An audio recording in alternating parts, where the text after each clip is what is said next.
Nós temos o cético do bem e o cético do mal. Como é o cético do mal? É este aqui, que ele coloca alguma coisa ridicularizável dentro de um contexto sério para rir do todo. É a necessidade da proteção de sua falta de conhecimento.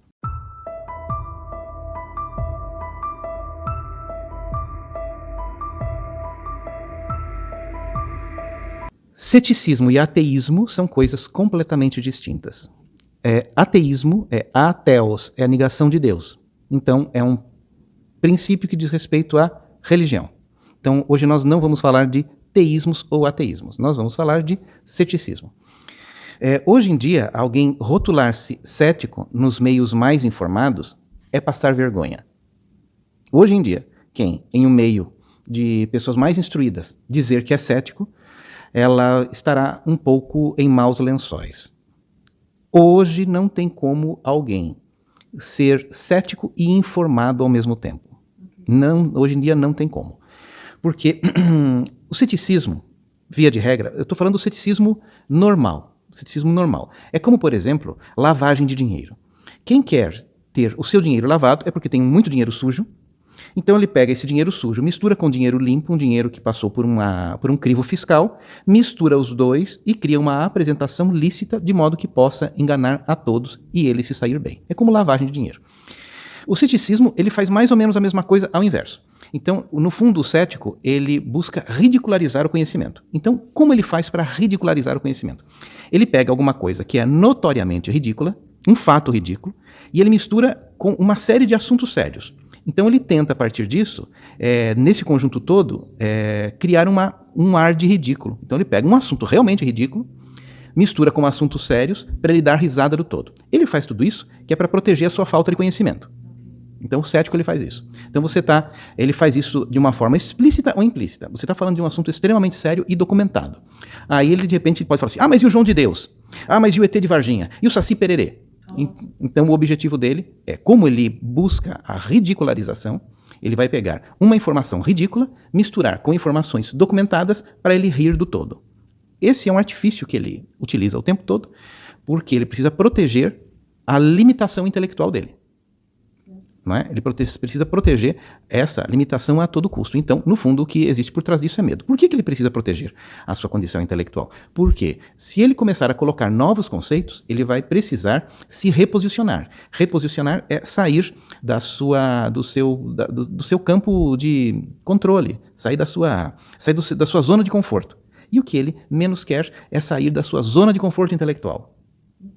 Então é isso. Então o cético é isso. Hoje em dia, não tem como mais ninguém ser cético. É impossível alguém informado ser cético. Porque nós temos o cético do bem e o cético do mal. Como é o cético do mal? É este aqui.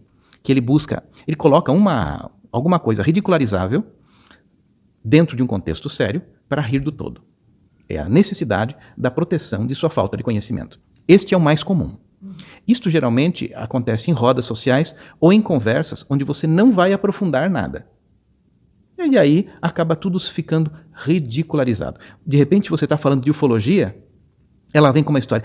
Minha tia viu um disco voador, de repente ela percebeu que ela tinha bebido muito e na verdade era só o farol de milha do carro que estava na frente. Então ela sempre vai misturar com uma informação ridicularizada para criar uma condição psicológica, ela terminar logo o assunto e proteger a sua falta de conhecimento básico. Então essa é uma estratégia. Então este é o cético do mal. Qual é o cético do bem? O cético do bem é aquele assim, eu não acredito em nada, eu vou buscar provas. Só que ele vai atrás de provas. E a maior parte dos céticos do mal, eles não vão atrás de prova alguma. Eles simplesmente ridicularizam, negam e aí você pergunta, mas o que você estudou sobre o assunto? Não, nada. Tive uma reportagem na TV que passou o Walter Mercado falando de astrologia. Não, eu estou falando de UFO. Não, mas de repente ele mistura tudo, porque ele precisa ridicularizar. Agora, vamos supor um cético do bem. Ele pensa assim, eu não acredito, eu preciso de informações. Aí ele vai de informações, atrás de informações. Só para vocês terem uma ideia, eu tenho aqui 2 livros do Claude Swenson, ok? Olha o tamanho destes livros aqui. Ó. Este, por exemplo, ele tem 300 páginas. Este outro, ele tem cerca de 689 páginas, que é um livro de ciência. Ele é um PhD em física e demonstra tecnicamente o funcionamento de toda a fenomênica paranormal. De toda a fenomênica paranormal. Ou seja, não tem como falar assim, eu não acredito. Só se você... eu não consigo termos mais leves para se utilizar para uma pessoa que se diz cética hoje em dia. Porque não tem como você não acreditar. Né? Porque é fato, é ciência, é fato. Né? Não é crendice. Nos anos 20, teve um grande cético. Cético do bem, não cético do mal. Chamava-se Michel Gauguelin. Ele era um matemático estatístico e se interessou por astrologia. Então ele pensou assim, eu vou desbancar essa astrologia porque tudo isso é uma grande palhaçada. E na França, ele fez um teste para desbancar a astrologia. Ele fez 20 mil mapas astrais de pessoas do mundo todo, esportistas, para que ele pudesse ver estatisticamente se existia algum indício favorável para que estas pessoas fossem desportistas de sucesso. Então ele concluiu matematicamente em 1920, ou seja, há 100 anos atrás, que a astrologia estatisticamente funciona. Eu estou falando de 100 anos atrás, de 1920. Aí, por exemplo, quando eu falo de astrologia, um cético do mal diria assim, sim, mas a minha tia é de Gêmeos, sabe? E aí eu li o horóscopo dela de Gêmeos e não bate nada com ela. A gente tem que ouvir esse tipo de coisa. Quem disse que a astrologia é ver horóscopo nos seus periódicos?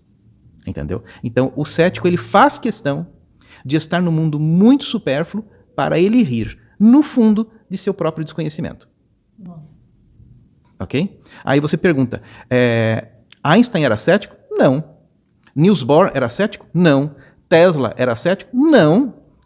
Os maiores gênios da humanidade não têm o ceticismo do mal. O ceticismo do mal fundamenta-se em falta de conhecimento, transformação de alguma coisa muito real em coisas ridículas e superficialidade. Porque o conhecimento leva o indivíduo ao questionamento. Isto dá trabalho. Dá trabalho pensar. Porque esse questionamento ele implica em uma reforma interna. E reforma interna significa derrubar paredes de limitações de crenças para que eu possa expandir a minha consciência. E isto dá trabalho. Quando o indivíduo conhece a verdade, ela é libertada pela verdade. E esta libertação vai criar uma coisa chamada responsabilidade. E as pessoas não querem ser responsáveis por nada, elas querem viver aí uma vida de superficialidade. E aí, pessoal, se você gostou desse vídeo, clica aqui, curtir, faça alguns comentários também, porque isso é muito importante para ranquear o vídeo, que ele chegue para mais pessoas, essa informação seja difundida para mais pessoas que precisam também delas.